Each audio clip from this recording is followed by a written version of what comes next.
Bài tập kỹ năng môn IT 2009 hệ quản trị cơ sở dữ liệu SQL Server, học viên Cao Thanh Hải, lớp G13. Đề tài 1. Dịch vụ tích hợp SQL Server SSIS. Hệ quản trị SQL Server không chỉ cung cấp các công cụ cho phép lưu trữ và quản trị dữ liệu, nó còn bao gồm các dịch vụ xử lý dữ liệu, đặc biệt là dịch vụ tích hợp dữ liệu. Dịch vụ tích hợp cung cấp giải pháp tích hợp cho dữ liệu từ nhiều nguồn dữ liệu khác nhau. Với vai trò là một người phụ trách công nghệ thông tin, bạn hãy tìm hiểu một số ứng dụng cần sử dụng kỹ thuật SSIS và trình bày cách sử dụng kỹ thuật để triển khai cài đặt hệ thống cụ thể. Giới thiệu về SQL Server Integration Service. Tổng quan về SQL Server Integration Service. Các đối tượng của SSIS. Sử dụng SSIS để xây dựng tiến trình ETL. Kết luận. Giới thiệu về SQL Server Integration Service. SSIS là viết tắt của SQL Server Integration Service, một trong các thành phần chính của Microsoft SQL Server Enterprise Edition. Tiền thân của SSIS là DTS, Data Transformation Service. SSIS được tung ra trong phiên bản SQL Server 2005. ETL, Extract, Transform, Loading Data. Kết hợp chuẩn hóa, phân chia và phân tích dữ liệu, chuẩn hóa các dữ liệu khác nhau, ví dụ chuyển từ Excel sang SQL Server. Thực hiện bảo trì dữ liệu và các nhiệm vụ về database, backup, review index. Chuyển các đối tượng SQL Server, hỗ trợ workflow, thực hiện analyze, service và các truy vấn về data mining. Dùng như là một data source cho các báo cáo của reporting service. Thực hiện FTP, có thể tạo thành các thành phần theo ý của lập trình viên.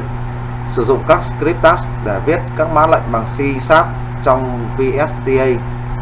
Gửi mail, truy cập web service qua cổng HTTP. Xử lý các file xóa sửa.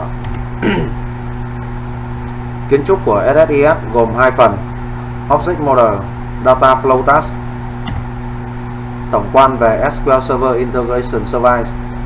SSIS là một thành phần của SQL Server. Nó được phát triển từ công cụ Data Transformation Service của phiên bản SQL Server 7.0, một công cụ để thực hiện việc chuyển đổi dữ liệu. SSIS là nền tảng cho việc tích hợp dữ liệu. Các chức năng của nó nhanh và mềm dẻo cho việc phát triển tiến trình ETL cho xây dựng kho dữ liệu. Ngoài ra, SSIS còn cung cấp các công cụ tự động bảo trì và tự động cập nhật dữ liệu cho cơ sở dữ liệu nhiều chiều. SSIS cung cấp một giao diện phát triển với các tool bằng đồ họa cho việc xây dựng tiến trình. Người phát triển sử dụng công cụ phát triển SQL Server Business Intelligence Development Studio. Đây là công cụ dựa trên bộ Microsoft Visual Studio.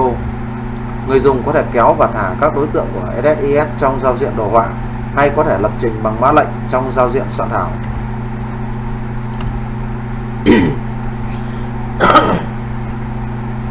Các đối tượng của SSIS bao gồm các kết nối chứa đựng những thông tin để kết nối tới nguồn dữ liệu. Các nhiệm vụ.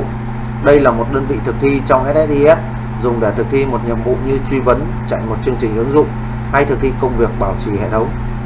Các ràng buộc. Các nhiệm vụ liên kết với nhau bằng các ràng buộc. Các ràng buộc chỉ định nhiệm vụ nào được thực hiện sau khi một nhiệm vụ kết thúc, tùy theo kết quả của nhiệm vụ vừa hoàn thành. Các xử lý sự kiện. SSIS cho phép thực thi một số thao tác để xử lý khi có một sự kiện xảy ra, ví dụ như làm sạch dữ liệu khi có lỗi xảy ra. Các biến. Các nhiệm vụ có thể liên kết với các biến để lưu trữ kết quả, thực hiện việc quyết định như trong ràng buộc hay ở một nhiệm vụ khác, hay thực thi một số cấu hình.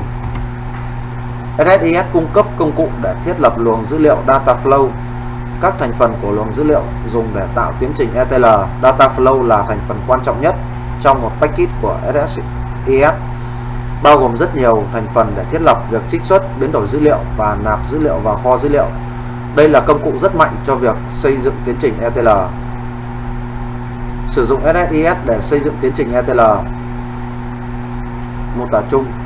Dữ liệu cho hệ thống bao gồm từ nhiều nguồn khác nhau: dữ liệu dịch vụ, dữ liệu hoạt động khách hàng, dữ liệu kế toán.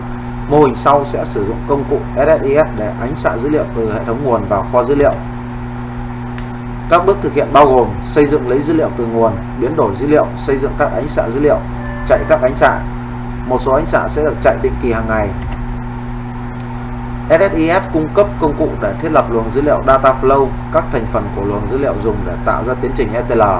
Đây là công cụ rất mạnh cho việc xây dựng tiến trình ETL. SSIS là nền tảng cho việc tích hợp dữ liệu, các chức năng của nó nhanh và mềm dẻo cho việc phát triển tiến trình ETL cho xây dựng kho dữ liệu. Thank you.